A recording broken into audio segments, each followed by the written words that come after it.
So, a summary of what we've been talking about for the last 30 minutes. Okay?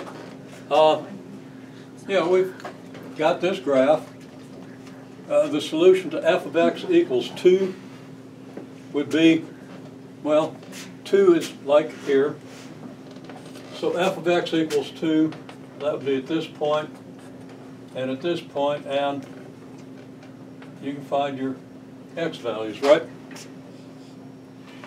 So it looks like around 2 and around 15 or something like that. Okay? That makes sense?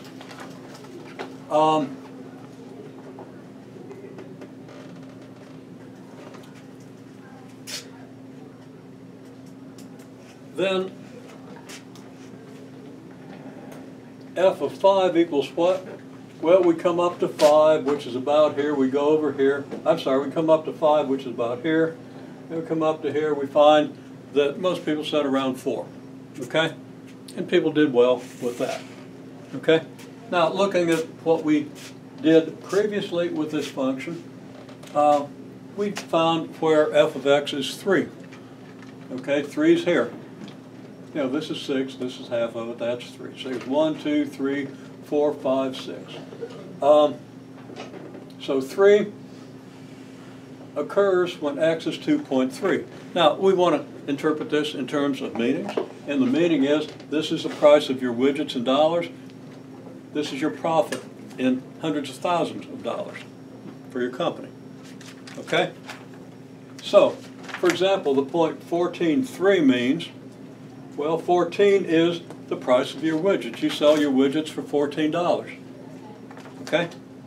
And your profit is 3 on this scale, which means $300,000, right? Okay, so there's your profit. There's your price of your widgets, there's your profit. Or if you sold the widgets for $2.30, you'd have a profit of $300,000. Okay? Where do you get the maximum profit? Okay, we got several good answers. A lot of people told me 10. And using the graph on your paper, that's exactly, I think, the correct value. On this graph, if 10 is here, well, we're a little to the right of the maximum point, so it's not quite the maximum, but it's pretty darn close. And on the graph as I drew it, I get 5.5, but I believe on the graph that you have on your paper, the maximum does occur at 10. And the maximum is 6, meaning, again, what's it mean? It means if you charge $10 for a widget, for each widget, you're going to have a profit of $600,000. It's the dream. Or $550,000 according to my graph. But, yeah, that's just a hand-drawn graph. Okay? Make sense? This is important. Okay? And what's important is understanding, once you know what x means and what y means, is then understanding what any point on this graph tells you. If your x takes this value, then your y takes the corresponding value, whatever the x means and whatever the y means.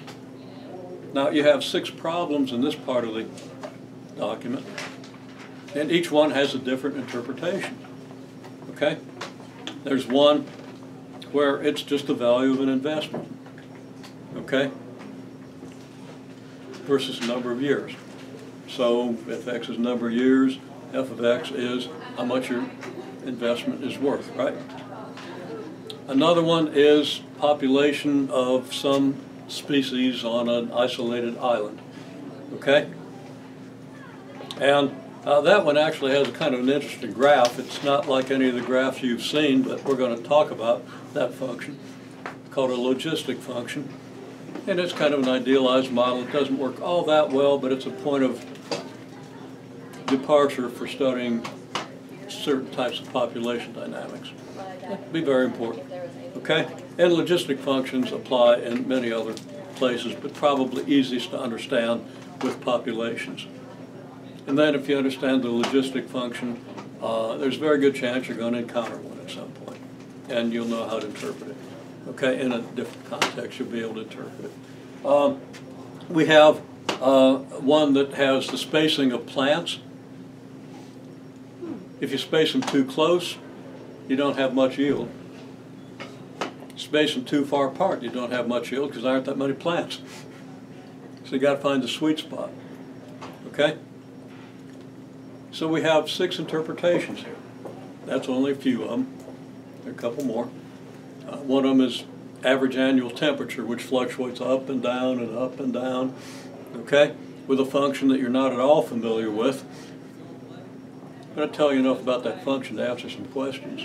It's a function you study in the second semester. If you take the second semester of this class, if you're in a class where trigonometric functions or a curriculum where trigonometric functions are important, okay?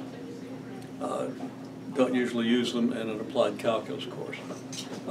Depends on the applied calculus course, okay? So, what we're really talking about, for the most part today, is how to interpret a graph, okay? So we're going to address some more of the questions that are on this particular graph.